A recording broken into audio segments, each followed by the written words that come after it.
What's up, guys? Today I want to talk a little bit about hitting mechanics. I want to look at the stride foot. There's a lot of different opinions on the stride foot. There's a lot of things I see kids doing incorrectly, so I want to talk about it, go over it a little bit. The two things I want to look at is, the first thing is the direction of the stride foot, so where we're actually striding. The second thing I want to look at is our body's momentum. What direction is that moving in? Now, when I look at the stride foot, this is one of the biggest things I see when I'm giving lessons, and I start giving lessons to kids. This happens at Little League, high school, college. It happens at every single level. The stride foot gives guys a lot of problems. And one of the things I've noticed is that because it gives guys so many problems, a lot of coaches have stopped striding. They have their players not stride at all. Well, that doesn't really help anything either. That just adds another problem. So I want to look at, instead of coaches just getting rid of the stride, I want to talk a little bit about how we can correct the stride and what players are doing wrong and how they can start doing it right. So the first thing is what I've seen with players. And what I notice is a lot of players, a high percentage of them, 80-90% of players, when they stride into the plate. So for a right-handed hitter, they're striding towards first base. And for a left-handed hitter, they're striding towards third base. This is going to do a couple of things that are really going to hurt the player. First thing is balance. The more you stride into the plate, the worse your balance is going to be. Now, I'll hear all the time, probably the number one thing when I talk to players or their parents, and they talk to me about what's going on in their kid's swing, they'll say, oh, my balance is, I'm really struggling with balance. I'm falling all over the place. And I'll ask what the coach or their coach has tried to do about it, and they say, well, I've got to take 400, 500 swings a day so I can really practice my balance. But they're taking these extra swings and they're doing the same things with their feet, with their stride, that are causing them to have bad balance. It's not going to go away just because you practice bad mechanics. You can practice it all day long. If you keep striding the wrong way, your balance is never going to improve. So what I want you to do a quick test. Stand up. I want you to get in your stance and stride what would be considered into the plate. So if you're a right-handed hitter, your left foot is going to be, let's say, 6 inches more towards the plate than your back foot. Now I want you to take a swing and see how well your balance is. You're probably going to fall over to the plate. Do the same thing, but now move your foot a little bit closer to even. Still stride in, say about 3 inches. You'll notice your balance is getting a little bit better, but you're probably still falling over the plate. Now I want you to stride straight ahead. Make sure your feet are even. Now take a swing. You're going to notice your balance is pretty good right there. So the more in we get to the plate, the worse our balance is. It's just the way our bodies are built. We're not meant to be able to balance very well in that position. That's why we would never walk like that. The more even we are, that's how our body is supposed to move.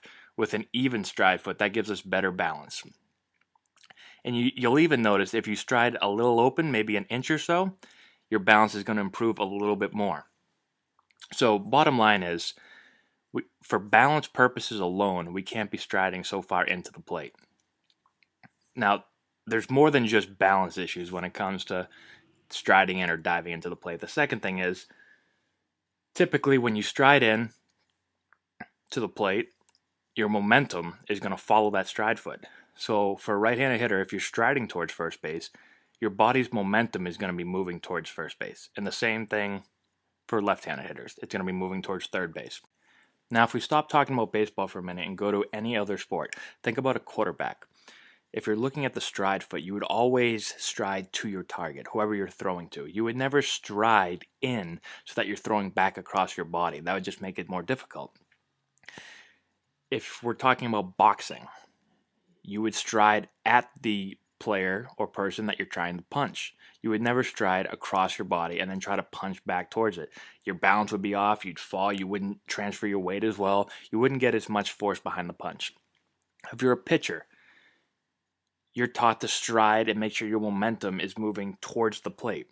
As a right-handed pitcher, you would never want to stride towards the third base dugout and have your momentum moving that way and now try to throw across your body to the plate. You wouldn't be as accurate, you wouldn't throw as hard.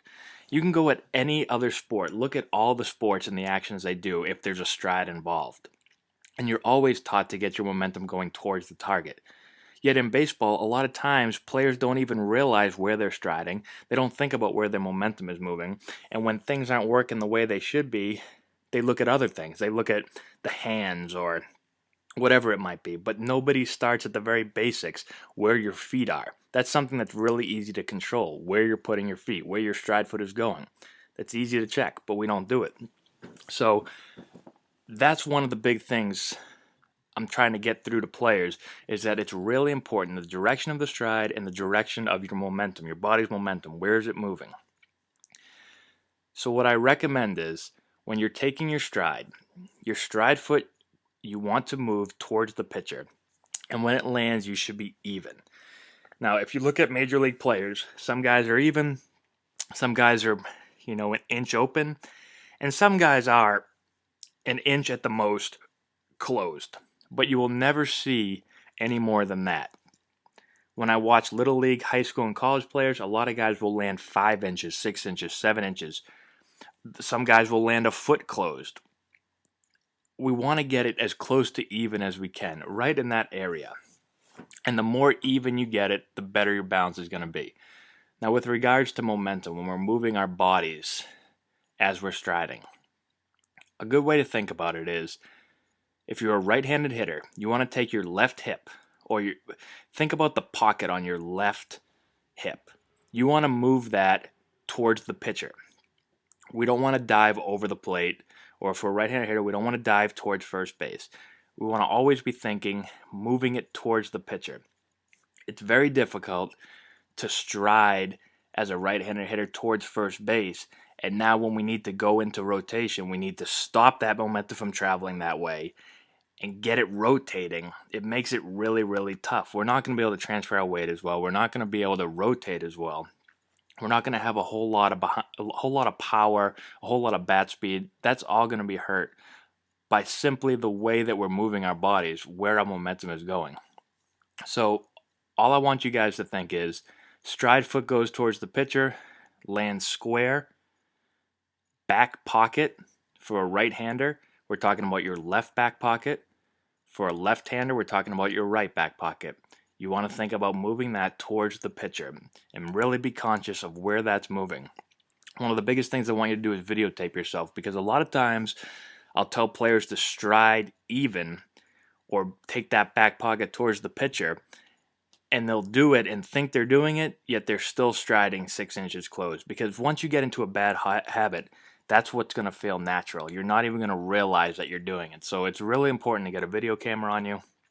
Take your swings, check your video, or when you're hitting and you take that stride, after you swing, look down, see where your feet are.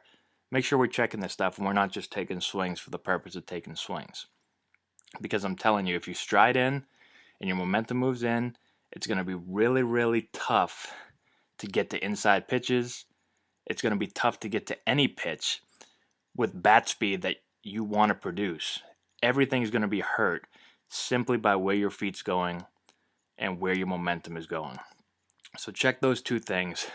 Try that out. I guarantee it's going to help you in the long run. It's going to make everything feel so much easier to get to. You'll be really surprised when you check it out. All right, guys. Hope this helps, and I'll talk to you later.